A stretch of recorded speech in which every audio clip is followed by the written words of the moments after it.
Stop, vous inquiétez pas, c'est moi. Et je vous explique tout de suite pourquoi j'avais ça sur la tête. Mais avant ça, générique.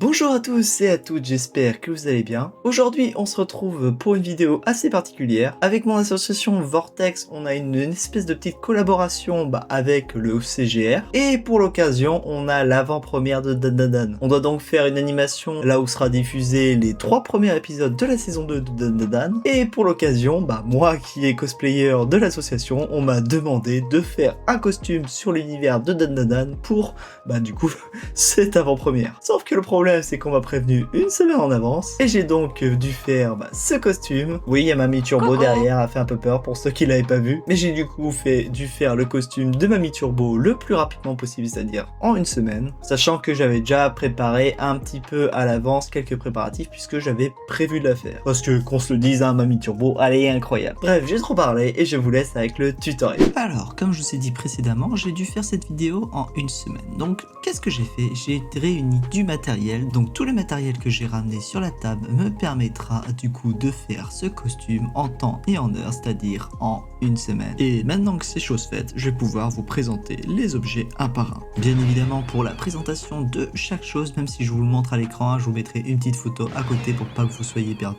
Nous avons dans un premier temps de l'isopropanol. Alors, faut faire très attention, il faut prendre de l'isopropanol à 99%.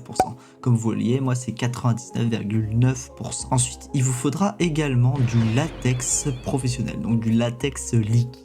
Bien évidemment, il vous faudra également du sopalin, de l'essuie-tout. Et moi, vu que j'avais qu'une semaine, j'ai pas pu faire le masque moi-même. Et j'ai donc pris un masque en latex de grand-mère que j'ai fourré, comme vous pouvez le voir, pour que du coup, je puisse le peindre plus facilement. À la base, j'avais acheté ce masque en latex pour me permettre de pouvoir le patronner ensuite et pour pouvoir faire mon propre masque en latex. Mais là, on n'a pas le temps. Alors pour ce qui est du masque en latex, du coup, que je voulais utiliser comme base et du coup que j'ai utilisé ici pour la recolorer, j'ai essayé de trouver une qui était le plus similaire à Mamie Turbo.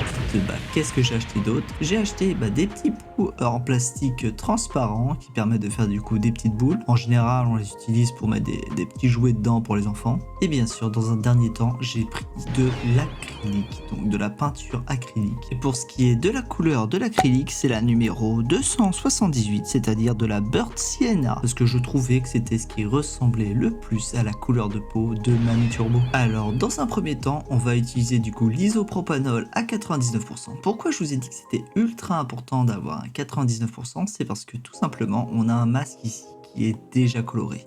Donc le but de cet isopropylique, c'est justement de le nettoyer à 100%. En gros, qu'il n'y ait aucune impureté, que les pores soient bien refermés, même si elles sont déjà bien refermées puisqu'on a déjà peint par-dessus. Mais en gros, que tout soit nettoyé, tout soit nickel pour que la peinture puisse adhérer du coup totalement. Donc comment j'ai fait pour l'appliquer? Tout simplement, j'ai ouvert mon isopropanol, je l'ai mis du coup sur un essuie-tout, un sopalin. Et ensuite, je suis venu l'appliquer un peu partout sur le masque. Mais avant de faire ça et du coup de colorer ce masque, il faut toujours faire une zone de test. Moi, j'ai décidé de le faire derrière comme je vous le montre à l'écran. Pourquoi? Parce que je savais que derrière, il y aurait les cheveux de Mamie Turbo, donc la fausse fourrure que je mettrai plus tard, et que du coup, ce serait une partie qui ne serait pas visible. Donc si j'ai des ratés, au moins je sais que cette partie serait pas visible et que je pouvais le faire ici. Donc j'en applique pas mal, je l'essuie à l'arrière, et j'hésite pas à bien repasser plusieurs fois pour être sûr que l'isopropanol a bien tout nettoyé, que toutes les impuretés ont été enlevées. Une fois que ça c'est fait, je vais pouvoir faire ma peinture. Alors pour cette peinture, moi j'ai utilisé un petit pot pour les encres à imprimante en guise de pot de peinture. Vous pouvez utiliser n'importe quel pot, mais il vous faut un récipient pour faire un mélange. Le mélange pour cette peinture, en règle générale, il y en a, ils vont vous dire 60-40 et tout ça. Moi, je dis que c'est du 50-50 que j'ai mis. Donc, c'est-à-dire 50% de latex pour 50% d'acrylique. Ce 50% permettra du coup à ma peinture de garder sa colorimétrie. Et le latex permettra de garder l'élasticité du coup de la peinture, mais également du masque. Ce qui permettra en gros de recolorer le masque sans perdre l'élasticité et de pouvoir l'utiliser correctement. Il faut faire très attention et bien mélanger mélanger. Donc bien essayer de mettre 50% des deux et ensuite bien mélanger pour que les deux soient du coup homogènes. Il faut bien mélanger avec une petite touillette. Alors faites pas gaffe à ma touille, oui c'est une fourchette de fast-food. J'avais rien d'autre en touille et ça fait le café jusqu'à temps que vous voyez plus une substance de l'un ou une substance de l'autre. Au début, si vous faites comme moi, vous allez voir que ça va être très clair puisque le latex est blanc. Mais à force de mélanger, vous allez voir que ça va avoir exactement la couleur de l'acrylique parce que le latex va complètement se mélanger avec l'acrylique. Et en gros, il faut mélanger jusqu'à temps que vous soyez sûr que tout soit homogène. Pensez bien à touiller et bien essayer de remonter un peu ce qu'il y a au fond pour être bien sûr que en fait, il n'y ait pas une couche de latex qui est restée au fond ou de l'acrylique qui est restée au fond et que vraiment tout soit mélangé. Une fois que vous êtes sûr d'avoir bien tout mélangé et d'avoir un récipient assez grand pour que vous puissiez faire une couche, deux couches ou trois couches. On sait jamais s'il y a des endroits que vous avez loupé, que vous voulez que ce soit un peu plus foncé et tout, il faut toujours penser à faire plusieurs couches et moi je préfère avoir un pot, même si vous pouvez le refaire une deuxième fois, vous êtes sûr au moins que la peinture soit de la même couleur tout le temps. Il vous reste plus qu'à peindre, donc de prendre un pinceau. Mais une fois que ça c'est fait et que du coup vous pouvez le tester dans votre partie arrière comme je l'ai fait, vous allez attendre que ça sèche. Personnellement, j'avais pas beaucoup de temps et j'étais un peu impatient, donc j'ai utilisé un sèche-cheveux pour faire en sorte que ça sèche plus vite. Mais en règle générale, pour ce qui est de sécher, n'oubliez pas qu'il faut environ 2 heures pour que ça sèche correctement. Et ça, c'est pour la première couche, même si vous pouvez même monter jusqu'à 3 heures. Et moi, je laisse jusqu'à 6 heures pour la dernière couche pour que ce soit complètement sec. Même si vous pouvez le laisser bien plus, que j'ai fait d'ailleurs, j'ai laissé jusqu'au lendemain. Donc comme je vous l'ai dit là, moi j'ai fait ma zone de test et j'ai pu commencer par entamer ma première couche. Le résultat me convient, en vrai je trouve que ça rend ultra bien, mais j'avoue qu'il y a plein de petites zones, petits recoins qui font que ça mériterait une deuxième couche. Et une fois que ça avait séché, une deuxième fois, j'ai même fait une troisième couche, histoire de vraiment peaufiner tous les petits recoins où il manquait un peu de traces de pinceau, où il manquait un peu de peinture, où on voyait en gros un peu la peinture qu'il y avait déjà à la base sur le masque avant. Et même si c'est de la peinture avec du latex, on n'oublie pas les règles de base, on peint toujours dans le même sens. Moi j'ai fait de haut en bas, mais c'est très important si vous voulez avoir le moins de traces, que ce soit le moins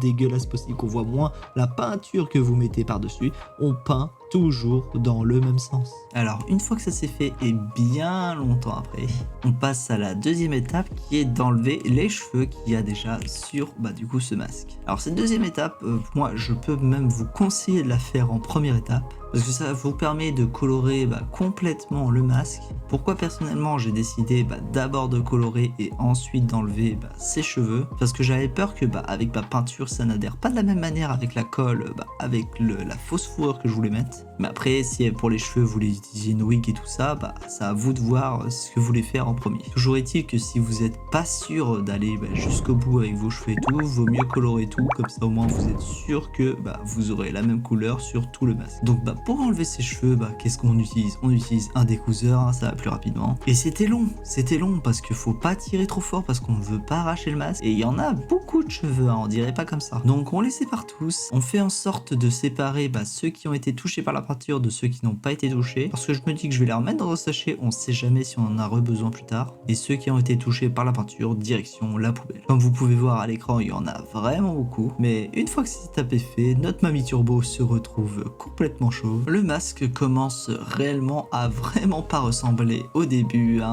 chauve comme ça la mamie, elle a rien à voir et avec sa couleur de peau qui a changé, franchement je trouve que ça commence à ressembler un peu à Mamie Turbo avec de l'imagination. Il est temps de mettre les yeux globuleux de Mamie Turbo, comme je vous l'ai dit, moi j'ai préféré faire ça. Pourquoi avoir utilisé ces petits trucs? C'est parce que avec le latex je trouve que ça tient plutôt bien.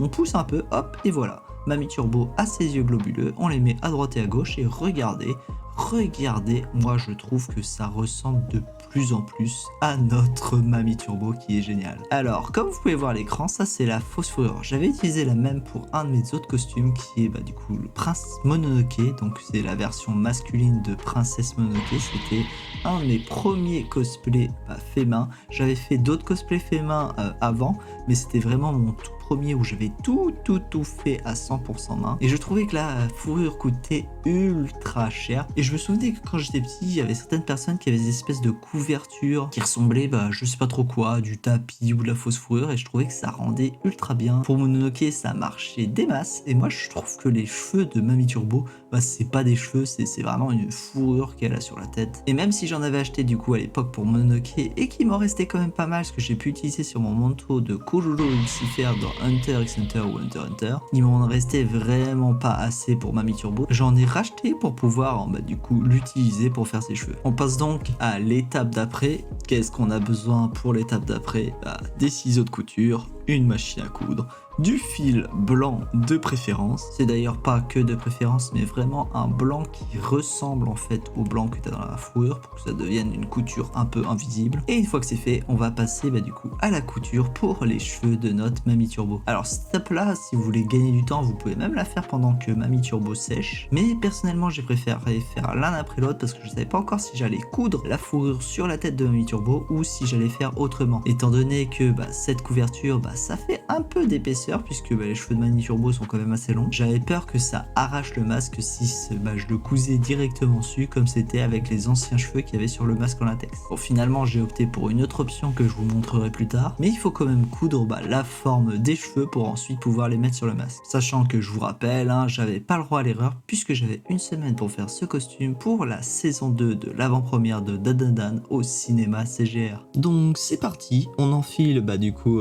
cette petite couverture sur la tête pour essayer de se faire des petits repères par rapport à la ref. On le met sur la tête, là je galère un peu.